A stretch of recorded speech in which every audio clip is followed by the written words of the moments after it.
অনেক দিন পর আজকে পিঠে বানালাম। পিঠে বানানোর জন্য এখানে 1 কিলো দুধ আছে। পিঠেটা তৈরি করেছি আতপ চালের গুঁড়ো। ভালো করে গরম জলটাকে ফুটিয়ে নিয়েছি। তারপরে আতপ চালে একটু নুন দিয়ে ভালো করে আটা মাখার মতো ঠেসে নিয়েছি।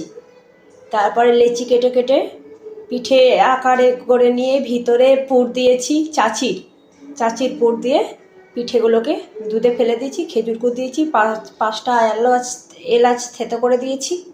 রেডি হয়ে গিয়েছে পায়েস পিঠে। দেখতে পাচ্ছ ওপরে এখনো নাড়িনি। এই যে পিঠেগুলো উপরে ভাসছে।